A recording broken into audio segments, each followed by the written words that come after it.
Buckle up for another episode of Ghostfacers, a Supernatural Rewatch podcast. My name is Richard, and sitting shotgun as always is my brother in podcasting, Reed. Reed. Buckle up for another episode of Ghostfacers, a Supernatural Rewatch podcast. My name is Richard, and sitting shotgun as always is my brother in podcasting, Reed. Gotta plug my computer in. Wait, this is... Anyways, buckle up for another episode of Ghostfacers, a Supernatural Rewatch podcast. My name is Richard, and sitting shotgun as always is my brother in podcasting, Reed. Oh my God! Oh no! Oh my God! Buckle up for another episode of Ghostfacers, Supernatural Rewatch podcast. My name's Richard, sitting shotgun as always my brother in podcasting, Reed. You seem upset. What's wrong? I can't do this again. Yeah, let's get into it.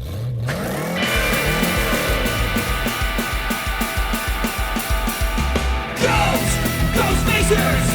We face a ghost, we're others, we're not, we're ghosts! Ghostfacers! Stay in the kitchen when the kitchen gets hot! Ghostfacers! We face a nightmare, we face a dread! Ghostfacers! We face a faceless, we face a dead! Welcome to Ghostfacers. Today we're discussing Season 3, Episode 11, Mystery Spot. Yeah, we've been searching for the mystery spot for years. Our wives tell us that they exist. I'm I don't pretty believe sure it. It's just a myth. Yeah, the mystery spot is a myth. It doesn't really exist. No, a little bit south. Go to the Mystery Spot. Yeah, it's a place where the laws of physics don't make sense. Farther back. No, farther back. It's the Mystery Spot. If any of you out there, listeners, have ever found the mystery spot, which I doubt because it doesn't exist, let us know. I'll show you where it is. Oh, I have heard about the male mystery spot. Yeah, I think that's real. I was going to say, I'm like, not where you might think. Yeah. Yeah, I've heard about the male mystery. No, it's exactly where I think. What a perfect time to say that this episode aired on February 14th, Ooh. 2008. Oh, let's cozy up. Maybe we can Hit the mystery spot. let's hit the mystery spot. We can just put on this episode. Oh, I was just thinking, well, Jensen's here. Never mind. That'll hit the mystery spot. That'll hit the mystery spot. Oh yeah, that hit the mystery spot. Yeah. This episode was written by Jeremy Carver and Emily McLaughlin. Okay. Directed by, mind your, Kim Manners. Was this like the Simpsons Halloween episode? Oh, he gets the ooh. nickname. Oh, that's mind your Kim Manners. Yeah. Yeah, that's right. Viewed by an estimated 2.97 million viewers. Just good. edging the Listen, it's the mystery spot episode. We don't want you there quite yet. We don't want to cross that threshold yet. yeah. Just We're gonna get you right to the precipice of it. edged the three. The mystery spot will get you to the precipice of it. A little something different with this episode. Okay. 2 promos. What? Yeah. 2 promos. I know. There was only a week between the other episode and this one. They ran 2 different promos. Apparently. That's wild. Yeah. Is one of them like wildly racist or something? Uh-oh. Let's see. In a town of good white people. They're like, oh, who approved this? Oh, no. Put in a different promo. All right, let's see. Okay. So the second one is almost the same, except they make the sort of initial Dean dying thing very dramatic. The music's like, It's weird because both of them, they're very much being like, what happens? And that is not what this episode is. I mean, you got to promote the episode. You got to put the hook in there. Yeah. But it does feel a little The weird. tonality is completely But also up. basically to show all of the different Yeah. deaths. I mean, they don't not show all, all of them, but they show like a lot. And it's almost like, I don't know, part of the fun of the episode is the like, you also don't know what's going to happen as it's happening. I don't know the way around that as far as a promo goes, but I feel like they don't watch the episodes. They just grab an editor sends them all the important clips for every episode, and then somebody else makes a trailer. Maybe, yeah. Because it's every single episode starts the same way for the promo. It's like, oh my God, this is happening. Oh, spooky time right now. And it's like not what this episode is at all. Yeah, the marketing department is still like, this is a horror show, right? Yeah, I mean, it kind of is. It's not a horror show, but sure, but it's a weird choice, I think, to make to try to play it as a spooky episode, because I think part of the joy of this episode is that it's not a spooky. Yeah, it's not spooky. It's sometimes playing kind of comedic beats, and sometimes it's playing intense drama, but neither of them are spooky. No. Yeah, you're right. Yeah. Weird. I bet I know what you're excited for this week. What, is Bella back? No. Sorry. Well, I mean, yes, but no. This is actually the only episode of this season where all four technical main characters of this season are in it, which is interesting. No. Yeah. This one? Yeah. Bella's in this one. She is not. She is. Isn't she the call at the beginning of the episode? That's next episode, baby. Well, wait for next week. Yeah. I'm talking about international titles, baby.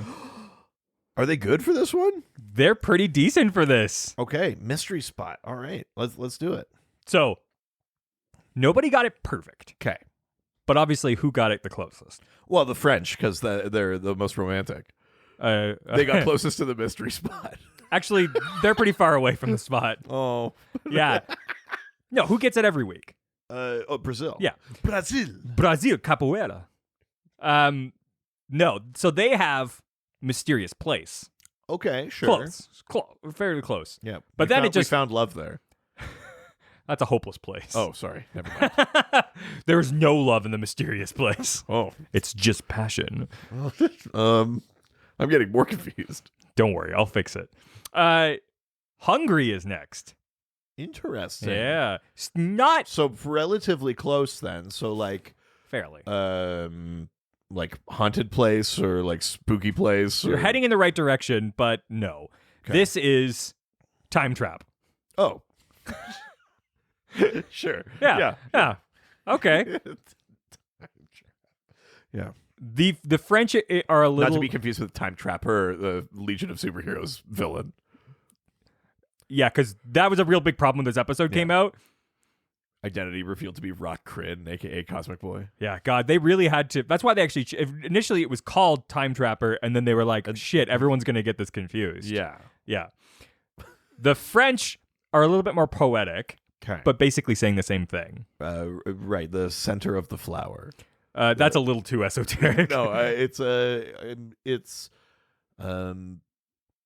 life on repeat or something. Basically, like that. Oh shit! Yes, it's an endless day. Okay, there you go. Yeah. All right. Germany gets it the worst here. Dean keeps dying. No, that's too specific. The title for, and it even includes a what's the ... An ellipsis. An ellipsis at the end of it. And it must mean something in German more than what the translation is, obviously. Okay. But it translates to "and daily greets."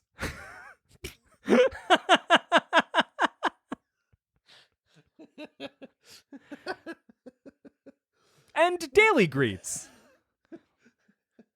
And I was like, maybe it's not and I looked and it's like und. So I'm like, well, yeah, it is and. Maybe in German it reads more like and like you're greeted by another day. Yes. Like, it's the same. Yes. But it just doesn't translate. No. And daily greets. You know, it's like and then it's like, oh, you start over again. Like, yes. I could see it making sense in German, but the translation. Daily greets is and really daily funny. Greets. I like that. Yeah, very good. Let's talk about some featured music. I think we can tell what the songs are that are featured. Heat of the moment. Oh shit, I forgot to put that one in. Hold on. No. Could you imagine? Of course, Heat of the Moment by Asia. Yeah. And the second song, Gonna go back in time. I can't believe they got these songs. Well, I mean, specifically that one, but. Well, yeah, because Back in Time by Huey Lewis and the News is from Back to the Future. Yeah. Back in Time by Huey Lewis and the News. Oh, you know from which album? That's not sports, is it? Actually, I don't know. I don't know. Or 4? I can't remember. I don't know. I was hoping we would have American I Psycho just named moment. 2 Huey Lewis albums. That's pretty good. I mean, that's pretty good. That's not nothing. Sports, I think everyone should be able to say. Because, If you've seen American Psycho, Yeah. you can name sports. Yeah, exactly. That's the only time I can name sports. TV Guide describes this episode as Dean is shot and killed while investigating the disappearance of a man with Sam, who is stunned when he wakes up the next morning to find his brother alive and well. Then he realizes he is reliving the previous day and tries to prevent Dean's death. Yep. And then these are all the different ways he dies, and at the end, it's a trickster. I mean, they might as well. Yeah, it's TV Guide. I'm very excited to talk about. I this am today's too. episode. This is one of those episodes I've been looking forward to. But before we do, let's open up Dad's journal and talk about some of the real world lore. Let's see what the lore says about time loops. Ooh, time trappers. Yeah, let's see what the lore says about the time trapper. Awesome. Well, so in DC Comics started. Rock Crin, Cosmic Boy. Time loops. So, also known as a temporal loop or sometimes as a causal loop. Easy, Professor. It's the concept. This is a very professor. I mean, that makes sense. Bit of lore here. It's the concept of reliving or being stuck in a specific span of time. Lots of pop culture riffs on this idea. Groundhog Day, Star Trek. Yeah. Apparently, it's a real common concept in like anime, and a lot of Japanese pop culture really likes the idea of the time loop. Oh, you mean something overly confusing to put inside of a Japanese animation piece? I can't imagine that would be a thing that they would love. I do love anime. Scientifically speaking, a causal loop refers to the idea that going back in time causes the sequence of events that eventually causes the time travel trip in the first place. So it's a loop of cause and effect that's contained within itself, basically. Because you went back to do a thing, that thing can always has to be done. So the idea that comes up a lot in these sort of like mathematical models is the idea of you strike a billiard ball into a wormhole that sends it back in time on a trajectory where it then strikes itself and sends it into a wormhole. So it becomes a closed loop with technically no inciting event because it's always been doing it. Because if that ball has to go in there to hit itself, then it always has to go through to hit itself. Yeah. Something to that effect, basically. So whatever the thing is, it kicks itself off. Yes. So it's sometimes referred to as the bootstrap paradox. Different versions of this. Let's say you go back in time with a mathematical proof, like you find something where a mathematician was like, I proved it. You take that thing, you go back in time to before they came up with it, and you give it to them and they copy it. Now, technically, that information comes from nowhere because they just copied it. They actually didn't create it. So now this thing exists with no act of creation. My brain hurts. Exactly. So in 1992, two physicists named Lasev and Novikov used the term jinn to describe items without origin. They were using the word like from the Quran. I mean, if I have enough jinn, then I definitely won't remember what I did. No, they like jinn, like the genie. Yeah, because I think in the Quran it talks a lot about jinn like disappearing without a trace or something like that. So they're using it to describe. Still sounds like my jinn.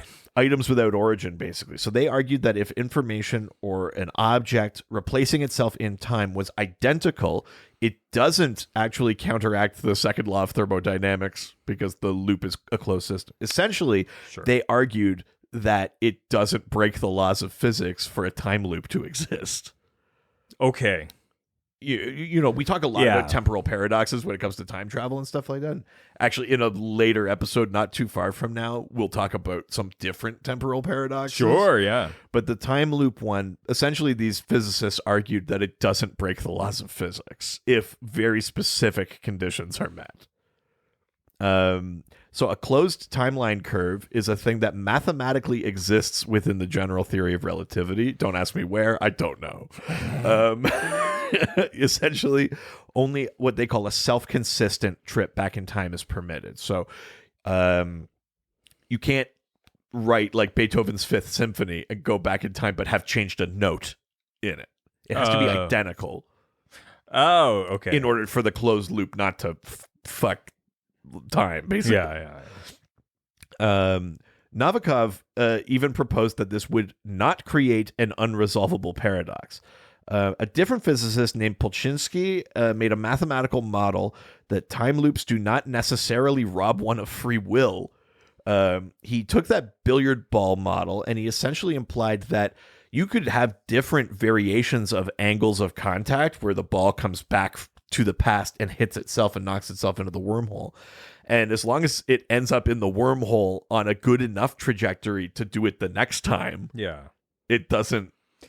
It doesn't matter how it's done as long as it continues. As long as it's done. So he basically this mathematical model, he was like kind of proved that a time loop doesn't have to like doesn't replicate. prove predestiny. Like it's there's still free will within that loop kind of thing, which is sort of interesting. All of this is slightly over my head, but it should be noted that Novikov is not necessarily widely accepted by the physics community, or rather, his findings about time loops are sound in and of themselves, like mathematically, but they apparently ignore larger problems of time travel, like the energy needed to actually go back in time. You know, like his mathematical model is based on, let's just say there's a wormhole, but it's not talking about the gravitational effect of that, the energy needed to create it. It's ignoring those things. It's starting with just the idea of,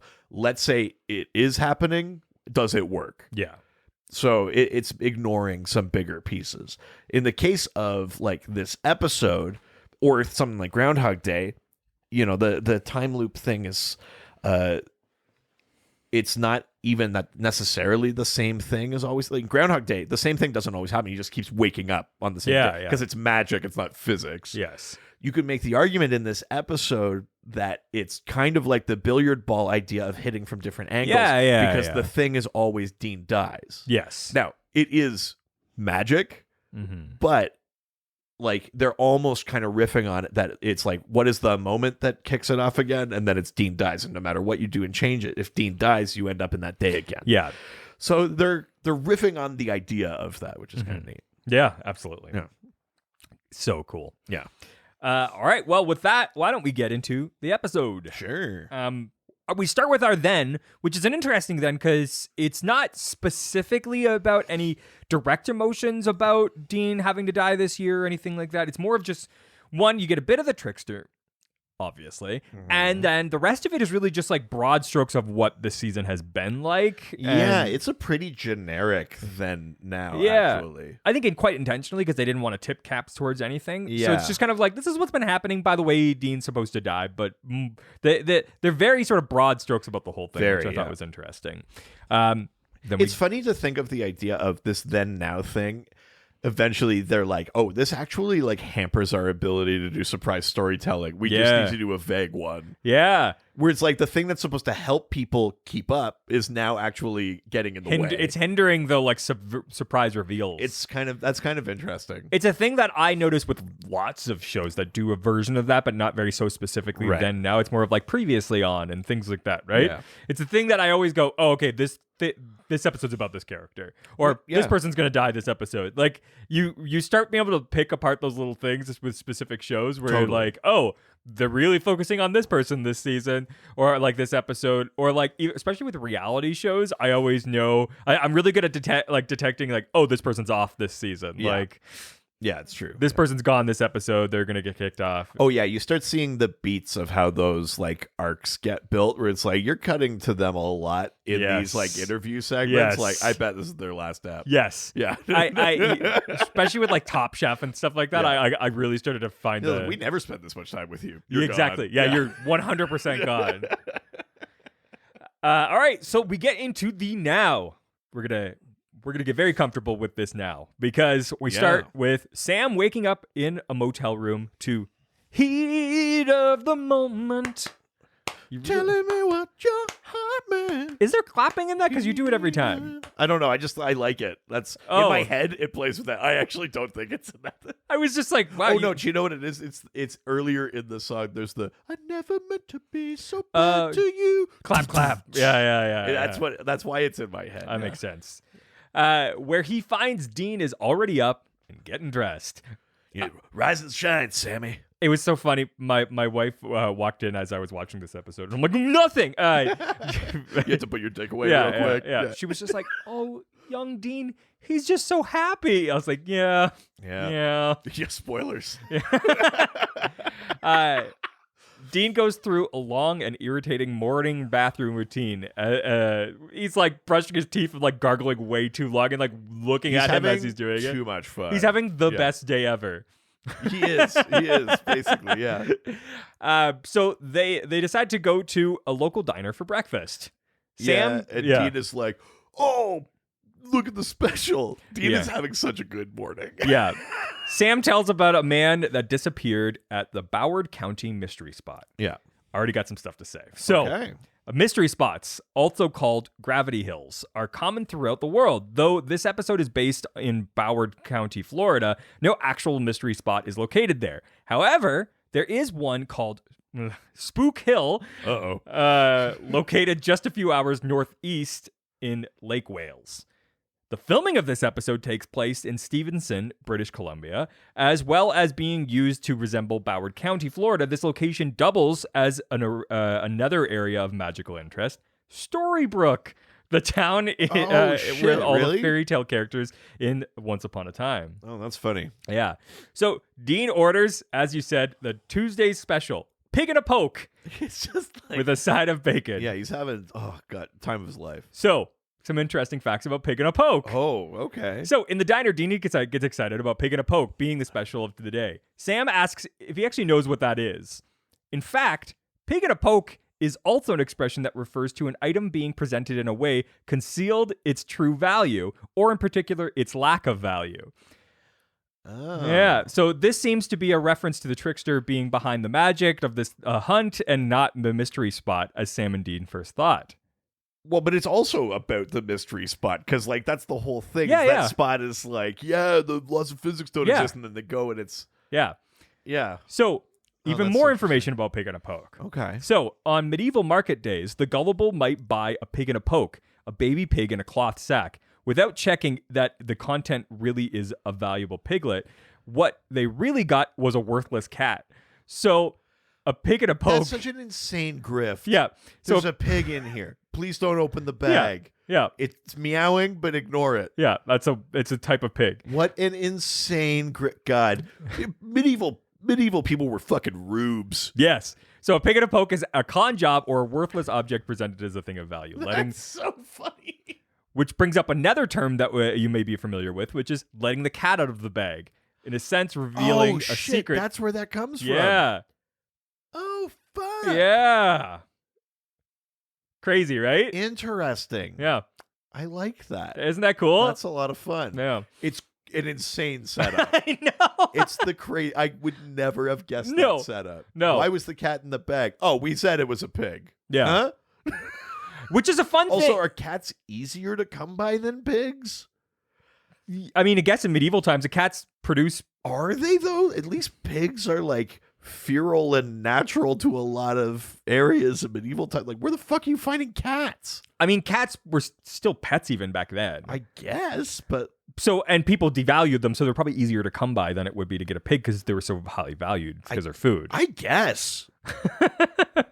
All of that is... I mean, the idea of trying to catch a pig seems easier than a cat, too. Yeah. Because a pig can't climb. You only have to chase it in 2 dimensions. I mean, that's not what 2 dimensions mean. Yeah, it does. You're just like on a flat plane. Like it's still 3 dimensions. It's not. It's forward and sideways. That's 2 dimensions. The 3rd dimension is height. What do you think dimensions are? Yeah, but it's not flat. It's actually like... I know, but you're only chasing it. Your movement is only in 2 directions when you're chasing a pig. If you're chasing a cat, you may also have to scale up. You're chasing a cat in 3 dimensions. You're chasing a pig in 2. A pig could climb down a hole. Interesting. We just blew this wide open. Get my whiteboard. But it's interesting because I've seen this episode so many times and I never really thought about that because I did a lot of time loop research. So, by the way, I'm also the math expert on the show now. Don't ever come at me about dimensions again. we all know this podcast has no dimension. Yeah, there's no depth. No. But it's interesting because Sam always says, like, do you know what that means? And I always thought that he was just asking, like, do you know what that item is? Yeah. But he's actually saying, like, do you know what that, like, thing refers to? Which is really cool. Yeah, you're about to get something shitty. Yeah, This yeah. guy's is something good. So funny. That's interesting. So the waitress delivers their coffee. As she does, she accidentally drops a bottle of hot sauce on the floor, which breaks and smashes. No tip for her. Wow. Doesn't affect you at all. Think lost. In fact, she gets tipped a penny. Oh, that's so much worse. Yeah, I it think, is. Actually, no, it is. It's a thing in like restaurant industry. If someone does that, it's like basically saying "fuck you." Wow. Yeah. It's a big thing within the restaurant world. Sam and Dean walk. Tip your waiters. Yes. So after the discussion, they decide they're going to go to the mystery spot. Sam and Dean walk down the city block discussing it. Yeah. They decide they're going to go like at night. Yes. Yeah. So they're looking at a pamphlet for the mystery spot. At the back of the pamphlet of the mystery spot, it says, "Where the laws of physics have no meaning, there are also three equations: E equals mc squared is Einstein's equation for special relativity. I mean, as you know, being the math expert, I do. It's energy equals mass times the speed of light squared. Okay. Well, how about F equals g times m1 times m2 / r squared? That's something about force, isn't it? So computes the gravitational attraction between two objects. Yeah. Look at you. All right. Both are physics equation. A equals pi r squared. You know what that is? A equals pi r squared. Is that like that feels like it's something like spherical. You're measuring something. Is that also like a gravity equation or a mass equation or something for You had it at the Earth or beginning. something? It computes the area within a circle. Oh, okay. It's pure geometry, not physics. Right. Okay. Sam I was gonna say when you're bringing pi in, I know. then it's like that, and r is radius usually. Also, dangerous move to be bringing pi around. Around Dean. Yeah. Oh, yeah. Pi r8 more like. Yeah. Every kind of it. He's a generous lover. Sam says there are spots in the world where holes open up and swallow people. Speaking of Jensen. It's funny, like I know their stuff is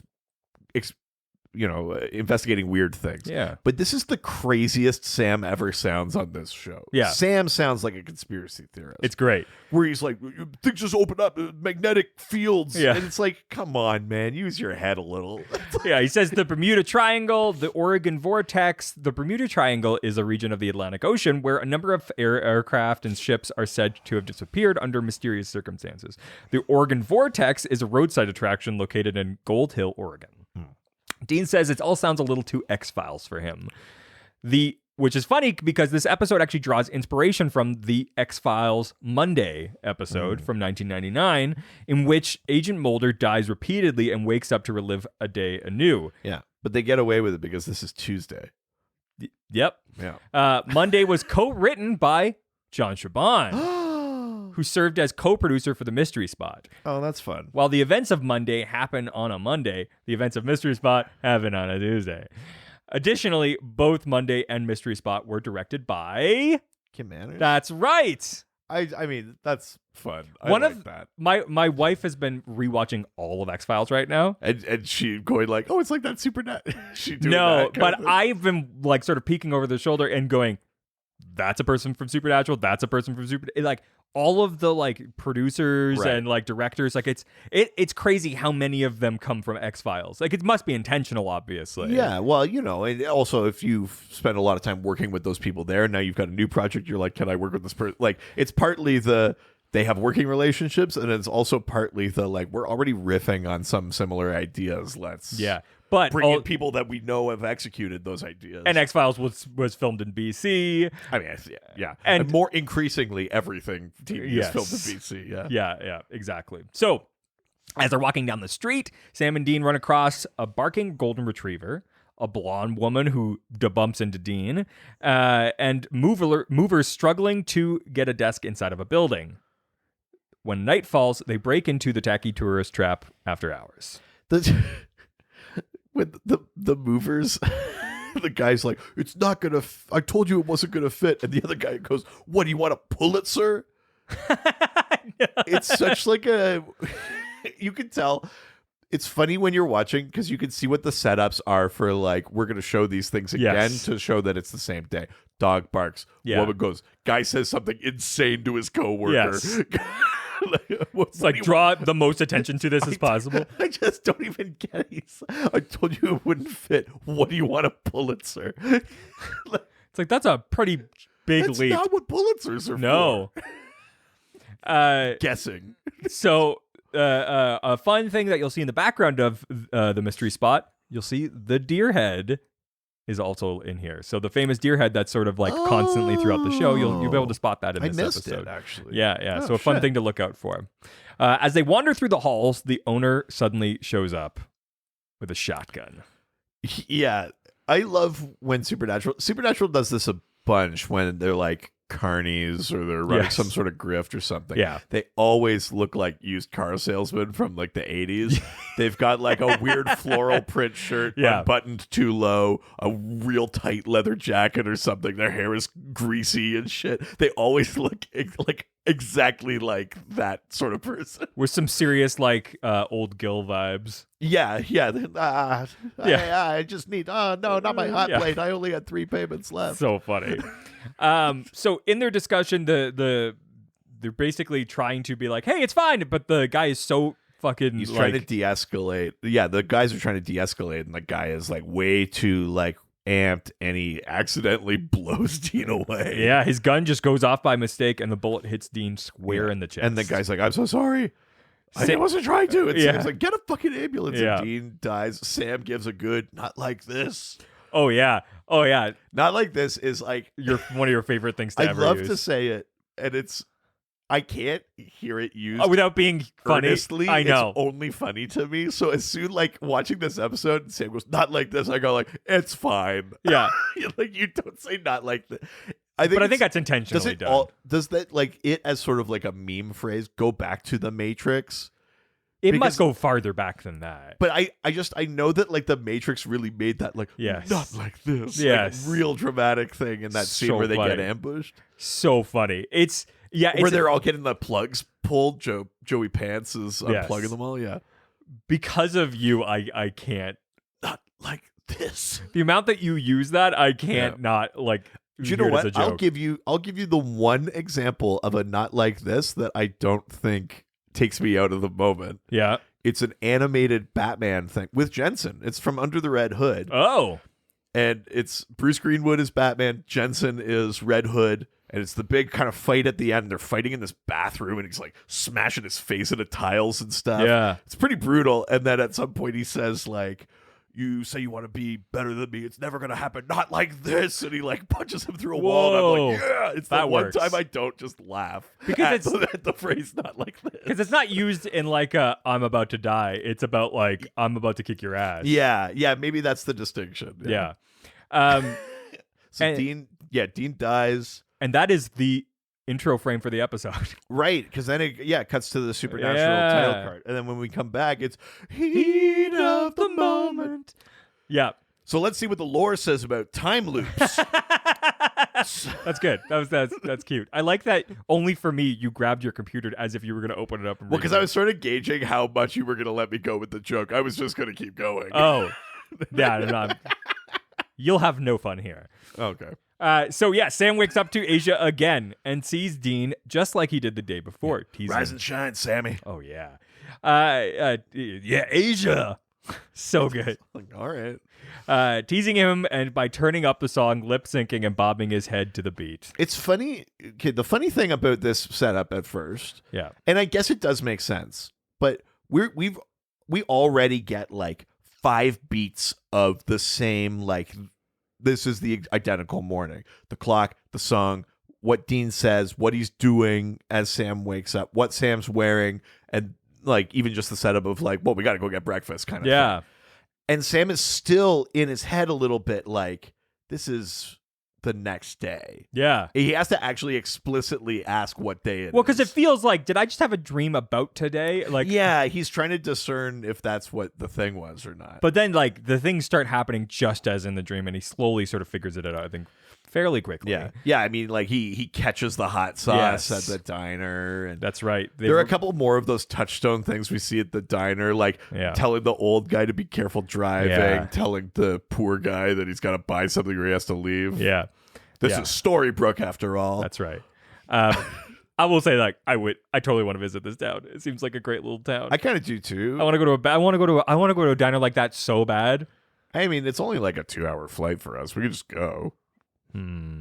Fair. Maybe we should. Oh my God, if we could actually go to that diner, maybe we could find the mystery spot. If we spend enough time in the motel, I'm sure we will. They again run across the dog, the woman, the movers again, while Sam convinces... What, do you want a Pulitzer? Yeah. While Sam convinces... I'll never not find that funny. I didn't even clock that. It's just such a stupid line, but it's clearly so outrageous so that you're like, yeah, he said that last time. Sam convinces Dean to check out the mystery spot now instead of later. Doesn't really give any sort of reasoning, but he's just like, no, not now. Now. Now. There's people there. It's crowded. Yeah. And Dean's like, Jesus, all right, fine. So Dean agrees, steps onto the street, and flies through the air. Smoked by a car driven by the old guy. Yes. So good. Yeah. There was a part of me that was like, when he gets hit by the car, because he flies up in the air, I was like, do they meet Joe Black him? Like, I know. Another car come by? It doesn't, but there was a moment where I was like, that would be amazing. That Meet Joe Black scene, I remember what the first time so funny. When I saw that movie for the first time was on like VHS or DVD, I can't remember. I repeated that over and over and over again. It's both crazy, amazing, terrifying, and hilarious. It's so funny. It's completely out of sync with the rest of the movie. 100%. It's like this very earnest movie and this like... Yeah. Well, and that's the funny thing in this episode, too, that they're kind of playing is like for Sam, this becomes like a living hell each time it happens. And they really do play the drama of it. Yeah. But the deaths themselves are so funny and they're so played for comedy. Yeah, it's a great like balance for a supernatural. And this one is a great one. I mean, Dean laying on the ground like bloody and that isn't played funny, but him flying through the air absolutely so is. Funny. So of course, round 3. Yeah. Asia plays again. A rattled Sam watches Dean go through the same morning gargle.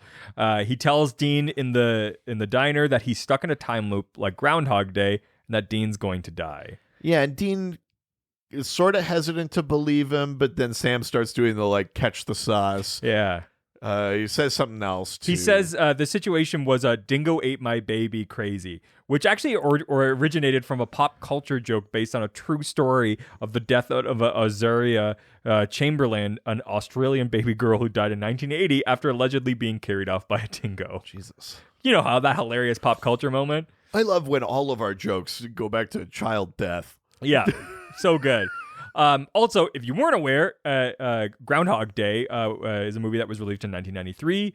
February 2nd was actually 1993 was a Tuesday, so they released it on a Tuesday. Oh, that's fun. Thus, Sam Winchester and Phil Connors, the protagonists of the movie, were both reliving Tuesdays. Oh, that's fun. Yeah. Back on the sidewalk, we get the dog, we get the woman, we get the movers. Just before Dean steps out onto the street, Sam pulls him back. Yeah. Yeah. Telling him that a car hit him yesterday. So now Dean's starting to believe him. I love there's a moment because he like steps out. Sam grabs him and he looks at him like, "Oh, was that?" Yeah. Did I?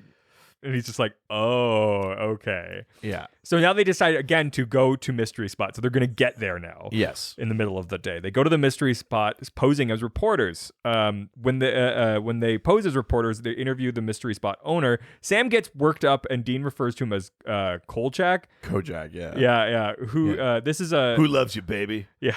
This is a reference to the 1970s TV show Kolchak.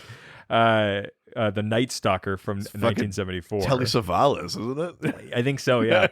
About a newspaper reporter who uncovers supernatural cases in his investigations. Sam's getting worked up because he's already seen Dean die Yes. twice. This is not fun for him. No. But the guy's like, physics doesn't make sense. He just like turns his hand over like that proved it kind of thing. Like they're looking around. It's very funny. But Sam's like, but what is specifically weird about this place? and the guy eventually is like, listen, I'm going to level with you. I bought this for cheap at an auction. It's not actually been in my family forever, like I just said. Yeah. So funny how quickly he's just like, all right, whoa. He's just such a fucking slime ball. I love it. Supernatural loves its slime balls. Yes. There are some legendary slime balls in Oh, yeah. Supernatural. Richie. Hey, it's me. Fuck Machine Richie. Going down to the dungeon to get some poon. Oh, God. Richie would call it that. He would. Richie was definitely a poon guy. Oh, yeah. R.I.P. Yeah. Ooh, blue stuff. No, thank you. I want some of that poontang. Jesus Christ. Dean concludes. Yeah, what happened? What do you call it when you eat pussy in space? Poontang. Do you remember when people used to call the PT Cruiser the poontang cruiser? No. Oh, yeah. I don't want But it's the opposite. Yeah, that's the. Oh, is that the joke? Yeah. The other one that my favorite one is the PT Cruiser's the poor taste loser. It's a good one. I do like that weird era where they were like, maybe people want Like cars, classic cars? not classic, antique. Yeah. We want cars that look like they're from the 20s. Yes. They were really trying there to was figure that, it out. and it was like, wasn't it like the Chrysler 200 or 300 had a real old style grill kind of thing on the front? Oh yeah, the 300. It was a couple of Chrysler had it in their heads. They were like, what's the best kind of classic car? Old. Yes. They just. Well, there's also the like when they brought back the Firebird, which was awful. Yeah, that's right. Yeah, that's true. So many weird experiments with vehicles. So Dean concludes that as long as he doesn't die, they'll break the loop. Yeah, and Sam's like, okay, that makes some sense based on what's happened so far. And they're walking back afterwards, and they pause for something to talk. And then Dean takes a couple of steps, and fucking Pulitzer drops a piano on him. So good. Crushing him like Wile E. Coyote style. It's so violent and also very funny. So funny. Of course, Asia plays again. They show his like shins sticking out from under the thing. Yeah. Oh, fuck, it's funny. Yeah. Round 4, Asia plays again. Yeah. At the diner, Sam is very anxious. Again telling Dean about his time loop problem. Yeah, and I think this time Dean is like, he orders sausage instead of bacon because he's like, see, it's a different day already. And Sam goes like, yeah, all right. Dean immediately chokes on the sausage and dies. And this is like my favorite little bit. It's just this quick montage of Dean dying. Yeah, round 5. Because the next one, he's like, we can't even go for breakfast. And then he slips in the shower and dies. Yeah. And then he electrocutes himself shaving. Well, before that is my favorite one, which is they're eating tacos, and Dean asks if they taste funny. And it's just smash cut to Asia. Apparently, this is Jensen's favorite death scene as well. The taco one? I mean, it's just funny because you don't see anything happen. He just goes like, do these taste funny? And then the day starts over. You're like, they got poisoned tacos? So like, funny. They got food poisoning so bad. That he died. And only his. Within a day. Yeah. So funny. He's electrocuted by plugging in his razor. Sam and Dean go back to the mystery spot now in round 8-ish, and basically Sam decides he's going to take everything by force. So he duct tapes the owner to a chair and starts tearing apart the place with an axe. Yeah, and he's like, Sam's like, I'm going to take it down to studs. And Dean's like, don't do that. Give me the axe. And they start off screen. They fight over it. So funny. I guess Sam accidentally kills Dean with an axe. Yeah, and the blood spurts against the owner's face. Yeah. It's so funny. Very funny. You hear Sam crying for Dean. And this is when it starts to now get question marky about what round we're in. But yeah, I mean, we don't see every round. No. Because the next time we actually check in, they start referencing other deaths. So they reference other ones, and at some point we actually check in with Sam, and he says, I've lived 100 Tuesdays. Yes. He's lived a third of a year. Yes. So by this time, Sam is extremely agitated. Yeah. in the diner. Dean orders the Tuesday special again, and Sam tells Doris, the waitress, to clock some hours in the archery range because she's a terrible shot. I love the idea of that. Oh my where it's God. like one of those Tuesdays took them to an archery range. Yes. And her errant shot killed Dean. And I love how absurd. Oh yeah. He's done so many different permutations of the tried day. so many different things. I love that shit. It's so funny. So funny. He tells Dean this is the 100th Tuesday. He proves his point by repeating what Dean says exactly at the same time. Including like Sam Winchester wets the bed or whatever. Yeah. It's like the exact same thing. It talks about the other patrons in the diner, not to mention catching the hot sauce again. Yeah. So they leave the diner, basically convincing Dean at this point. They see the dog, the old man looking for his keys, which Sam took earlier. Because he's reckless, yeah. It's so funny. And a woman bumping into them. I love the idea that Sam has lived this so much that even the things he changes, he's memorized the effects of it. Yes. Because he takes the guy's keys and he still knows exactly where that guy is, what he's going to say. And all that stuff. Like, it's pretty cool. So they bump into the woman and Dean goes, well, what's that woman's dealing? He's like, I don't know. He's like, you've never talked to that woman? Yeah. It is a funny kind of it's a good moment for Dean because otherwise he's just cannon fodder in this episode. But you get that Dean, like, dude, like you're not even doing our job. Yeah. You're getting lost in the the minutia rather than like, what would we do? Yeah. Investigating things. So he chases after the woman and finds that she has a flyers for the man that they're looking for. He asks Sam why in 100 Tuesdays that he didn't find out that she's the man's daughter. Yeah, and then Sam goes to do something and Dean goes to pet the dog and the dog attacks him and kills him. It's the most ludicrous death, I think, of them all. It's just like a friendly golden retriever. It's like, what could that dog have done in one bite? Like, it's so funny. It's completely ridiculous. It's so funny. I love it. So now it's just like 101 maybe. Asia plays. Then, the next time we see Sam, he's talking about this guy that they were initially investigating. And he's talking about it like, I've read all of it. I've seen it all, blah, blah, blah. Dean's like, when did you get time to do all this? And in this one, Sam is trying not to tell him it's a time loop. Yes. But they do discover that the man that's missing debunks tourist traps. Yeah. He's apparently a pompous ass, and Dean points out that it's just desserts. That a man out to get mystery spots disappears in one, obviously, right? So Sam notices that the man who has been having pancakes every day orders a different kind of syrup. Yeah, it like shocks him. He's like, 100 Tuesdays he's had maple syrup. Today it's strawberry syrup. Yeah. Also, strawberry syrup? Yeah, what the fuck? Is that a thing? America. You don't fuck with maple syrup. Well, I mean, it wouldn't have even been maples. No, it's cornstarch. Does he say maple syrup? Oh, I don't know. He actually might say maple syrup. It might be maple syrup, but I know Americans with your corn syrup. Yeah. It's not maple syrup. Once you've had actual... Anyway, I don't want to become too Canadian at this point, but... Anyways. Oh, yeah. And that was the first change to happen. We don't even get to see what the death is here. They basically just go to another Tuesday again. That's right. Walk out of the yeah. room. Asia plays. Yeah, let's just imagine that Dean tries to Fonzie a jukebox and it falls over on him. Yeah. Yeah. So Asia plays. Sam wakes up with a look of both revelation and fury. Yeah. In the diner, the pancake man leaves and Sam goes after him. Yeah. He corners the man in an alley and holds him with a wooden stake to his neck, telling him he finally figured out why he's repeating Tuesdays. Yeah, and he's like, "You're the fucking trickster." Yeah. Or a trickster. Yes. We killed it. We killed one of your kind. We know what your fucking deal is, right?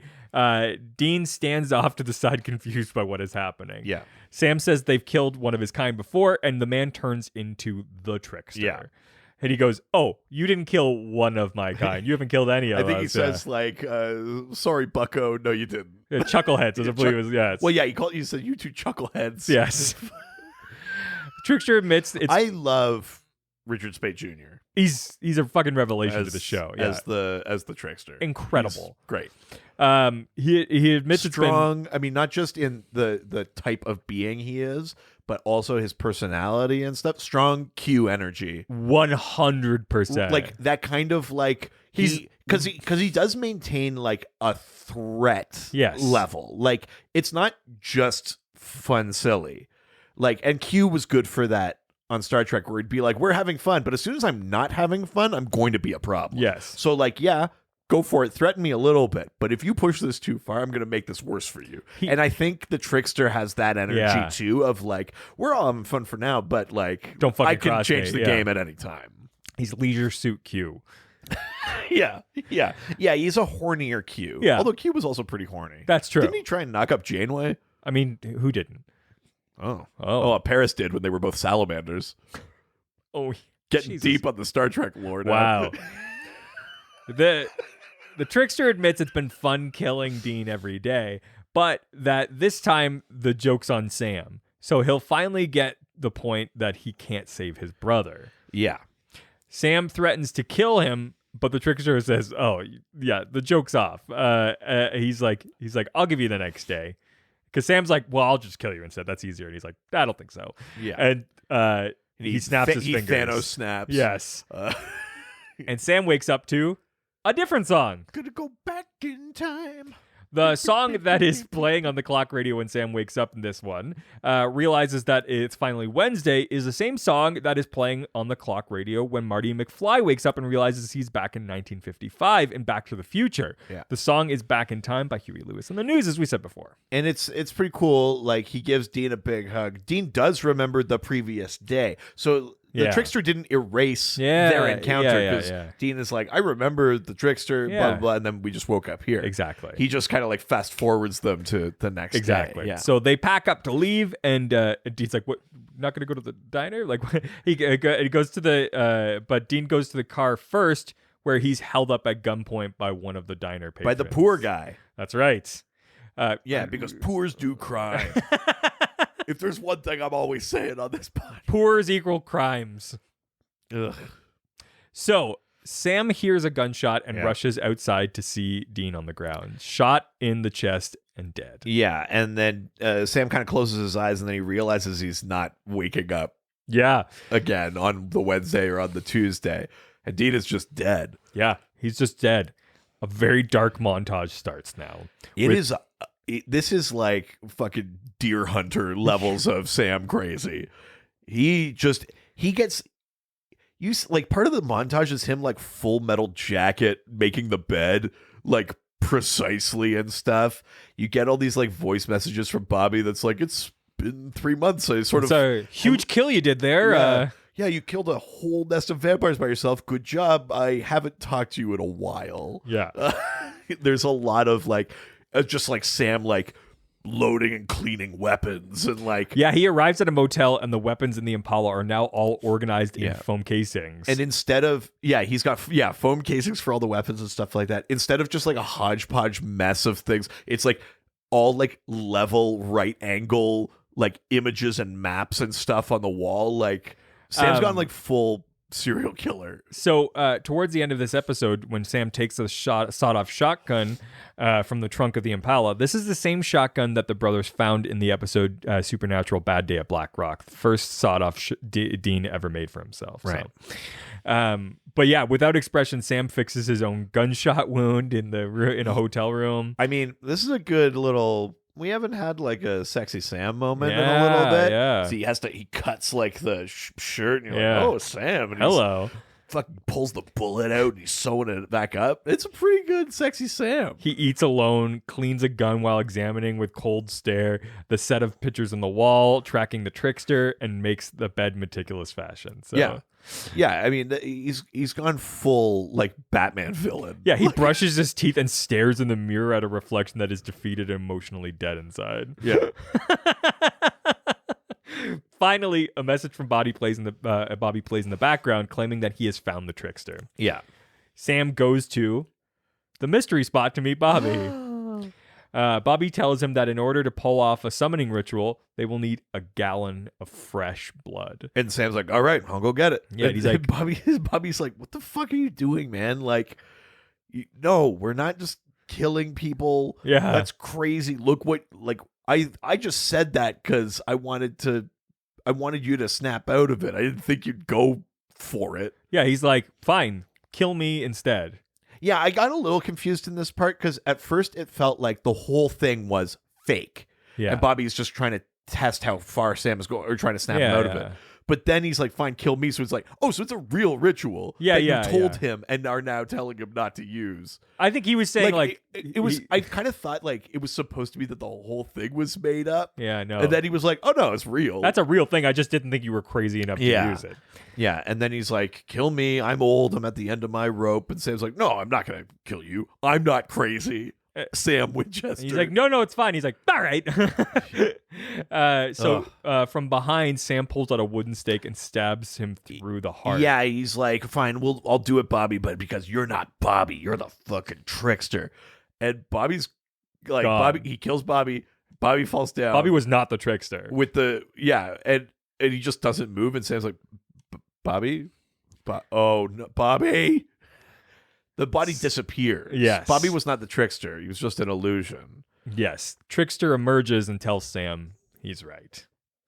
He also says, you're a Travis Bickle in a skirt, pal. Yep. He's referring to the character from the Robert De Niro in Taxi Driver from 1976. It's true. That movie. I didn't realize. I'd never seen that movie. But yeah, I guess I said Deer Hunter. Deer Hunter's not 100% it. I just mean something crazy. Yes. Yeah. Sam suddenly tearfully begs the trickster to bring Dean back, but the trickster says that Sam should let him go because Dean will always be his weakness. His enemies know it, and nothing good will come of their sacrifices for each other. Only pain. Yeah. He's talking about that both of them making sacrifices for each other, and he's that you think the bad guys don't know what the deal is. There's something interesting happening with the trickster here, which is like, what is his angle here? Yeah. He's not just fucking with them. He's trying to teach Sam a lesson, and he's referring to the bad guys. So it's like the trickster is like picking a side. He knows something is brewing. He's like, there's something interesting in this episode about the setup. It's not just him being like, you chuckleheads mess with me, I'm messing with you. Yeah, I know. There's he's got like an ambition for whatever this plan is. Yeah, he wants to direct the passage of time and destiny and stuff. He says, this is what it'll be like without Dean. Sam still begs, and the trickster comments it's like talking to a brick wall. Yeah, and he goes like, this isn't even fun anymore. Yeah. I think he actually says this stopped being fun months ago. Yes, which is crazy. Yeah. And then he snaps his finger and ends the fake reality that Sam was living in. They go back to the Wednesday. Yeah, this is day 2, round 2. Yeah. Sam wakes up in the motel room with Back in Time playing on the radio. Dean is there, and a shaken Sam gets up and gives Dean a big hug. Yeah. They leave together. Sam is somber, deeply affected by this experience. He sees the unmade bed and realizes that life without Dean will still happen. Yeah. According to Jared Padalecki, this episode was written to serve as the episode finale if the writers' strike was forced to make the production halt. Oh, interesting. So if they were suddenly going to have to stop, it kind of has a sort of beat like that. Yeah, exactly. If you're doing a short season. Yeah. If that happened, Dean was actually supposed to be dead at the end of the episode, and the trickster would not bring him back. They've filmed alternate stuff, apparently. But did they actually, or did they realize that they think wouldn't get shut down? My so guess they is changed it. My guess is that was the plan in case, but they never had to actually do it. But they may have. I don't know. Interesting.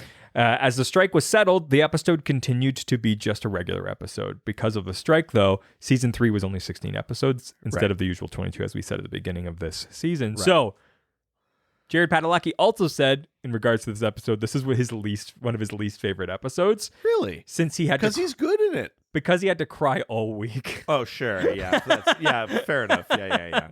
Just logistically. He was like, it's a good Sam episode. It's an emotionally taxing episode. Yeah, he's right. And that is the end of this episode. And we're back. Heat of the moment. This is a good episode. I've been waiting to get to this episode for so long. Yeah. This is a fun one. This is another Very one of those famous ones episode. where on my first watch through, I think I was like, 100% blowing up my phone. Yeah, without a doubt. It was a really good one. It's more of the show starting to play get what works and get what works, but also just play with form a little bit. It's like, we haven't really done this. You know, we've done alternate reality, like, you know, like the Jinn episode, like Sure, yeah. we've done the dreams thing. They also did like an actual dream episode with the dream walking. It's kind of neat, you know, to be like, let's do time travel, and it's like it's not full time travel, like they don't have a machine or something, but it's the time loop thing. We're still playing with tropes. We're doing the thing that Supernatural does well, like riffing on pop culture, like Groundhog Day or shit like that. It's one of those things that Jeremy Carver is so well known for. Yeah. He's really good at playing with form. I always love the Jeremy Carver episodes. It's true. Yeah. No, it's all really, really solid stuff. Plus, we get the Trickster again. Yeah. So good. Yeah. Between Jeremy Carver and Sarah Gamble, they basically both do the two sides of the coin that makes good Supernatural episodes. And whenever one of them is writing, it's always going to be a really solid ep. So I'm just going back here for a second. Yeah. Where? Oh, yeah. Right. So the Trickster showed up first in season 2. Yes. Right. In Tall Tales. Crazy. So it's been about a season. Yeah. Since we've seen the Trickster. Exactly. Yeah, it's funny, like you know, I mean, it's not a full spoiler to say this is not the last time we'll see the Trickster. Yeah. But even at the time on my first watch through, I was like, he'll be back. Well, yeah, I remember you saying like he's got to come back. He's such a good It's like character. Gordon, or you know, like you just go like he'll be back. Yeah. Exactly. It's a character that good, it'd be ashamed to and it's the energy is so good, you know, like he plays it so well. He's barely in this episode, actually. A lot less than he was in Tall Tales. Yeah. It's kind of funny, yeah. So, what is your review of this episode? I in addition to everything we have just said, I think this episode does a really great job of playing the sort of lunatic comedy of it, and while simultaneously playing Sam losing his mind and, you know, radicalizing over the course of the episode. Yeah. We didn't see the bit where Sam was at January 6th, but that's sort of the path he was on. He had like a moose hat on. He shit on Nancy Pelosi's desk.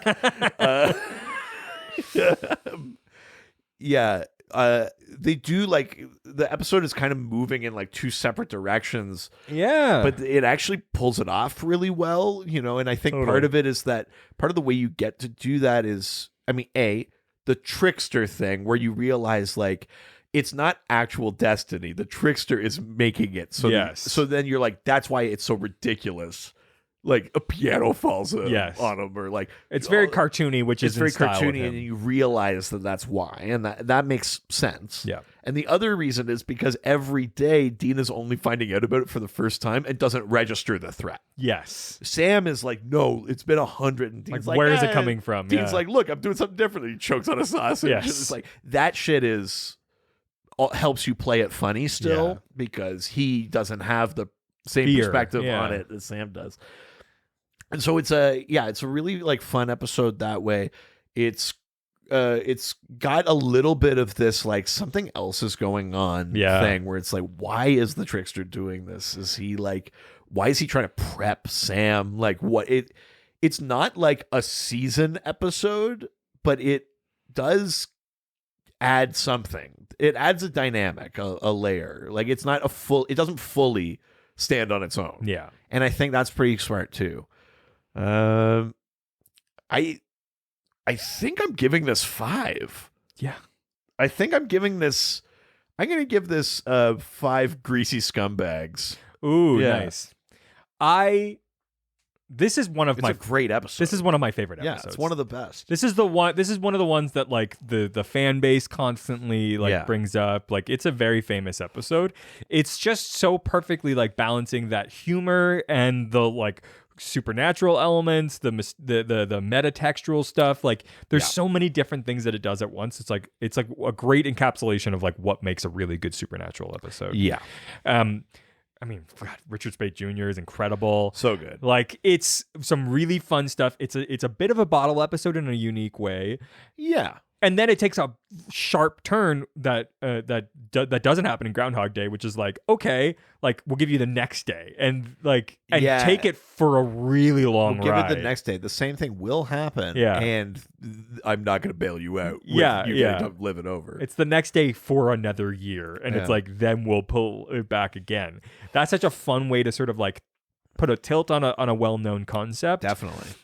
I love that. A Sam Strong episode, and he plays it well. Like He plays it use, so well. They use he's Sam really well. good in it. The only other version of Sam that's missing, because is the like a bit of an idiot Sam, which I always love. Because there is the thing, even in this episode, as Sam is playing his sort of like descent into like cold, violent madness. Yeah. There's also the thing where it's like the piano falls on Dean, and they cut to Sam's face, and he's kind of just got this like kind of goofy puppy sad face, like the face he would have made in the fucking is it the Rabbit's Foot episode? Is that whatever that one is? Yeah. There's some of that like kind of like sad sack. Oh, that's Bad Day of Black. Yeah. There's some of that in there that is still fun. So he gets to do a little of that. It's such a strong Sam episode in a way that I didn't even remember. I just remembered it as a Trickster episode, and I was like, this is a really good Sam episode. Yeah, and still some great Dean stuff in there. Yes, like it's good to have fun Dean. Yeah, this isn't like mopey like I'm going to hell. Oh, Dean. He's such a fun Dean. He's in just this having episode. fun. He's trying to live his life. It's incredible. Some really great, like no super strong character actors except for maybe the greasebag guy. He's fine. Yeah. You're right. But that's not the point. They're not the knockouts. They're not trying to like pull great performances out of people. You want to fuck a Pulitzer? We both. You clocked it in my eyes. You saw it. So I'm going to give this 5 out of 5 spoiled tacos. Very nice. It's a perfect episode. It really is. It's one of my favorite. It's sort of will always stand the test of time. There's no weird problematic shit in it. Dean doesn't make any sexist comments. Like it's just there's no like homophobia. There's nothing. Like it's the waitress doesn't come over and be like you two queens want like 2 straws 1 drink. Like, Why don't I watch you eat his breakfast, you fucking cuck? Like none of that stuff happens. None of that's in there. You're right. It's a perfect episode that can like stand the test of time. There's nothing like problematic with it. I love it. Yeah. It's incredible. So let us know what you thought about this episode. Yeah. Maybe if there's some notes that we missed or something else that you feel like we missed in a past episode or something like that, let us know. You can send us an email. Yeah, ghostfacerspodcast@gmail.com. Or reach out to us through all of the social media platforms. That's right. We are Ghostfacers Pod on Facebook, Twitter, and Instagram. That's right. And don't forget to subscribe every week so you can get our episode automatically in your feed. And while you're there, give us a 5-star review. Yeah, we love them. All right. Waka waka. Waka waka. And of course, if it's not on the Apple Podcast platform or on something like Facebook, we won't get a notification. So just make sure you take a screenshot and DM us the photo so we can say it on the episode. Yeah, we'll read your review. So also, if you want to celebrate us even more, get yourself some merch, baby. Yeah, baby. Ghostfacerspodcaststore.com. And if you're still like hungering to love our content, ooh, weird construction. If you got a thirst for our content, hungering to love our content. Yeah. It's so weirdly passive. I don't know what you mean. Maybe if you possibly might like to listen to more episodes from us, if that's a potentiality, we've got another podcast. Yeah, it's the Dr. DC podcast. We talk about superheroes and stories of DC Comics. So if you like how we talk about lore and stuff like that over here, you're probably going to like it over there. We answer listener questions. You don't need to know anything about superheroes. It's just a fun time talking about how laser beams work. Yeah. Some of you have actually reached out and were like, I'm kind of interested. Where do I start? Yeah.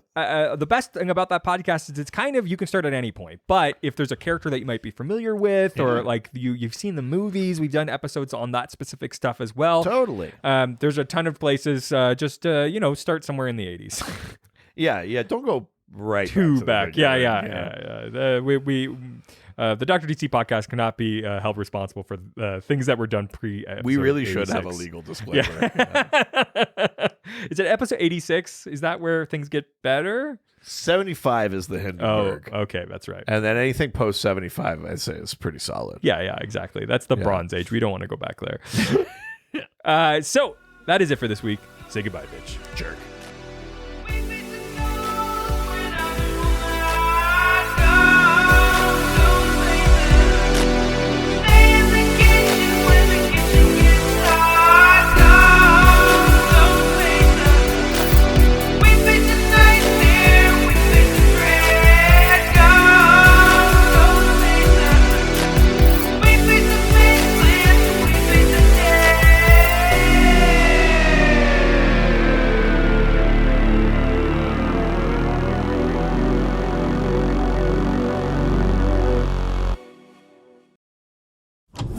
This was a Brain Freeze podcast.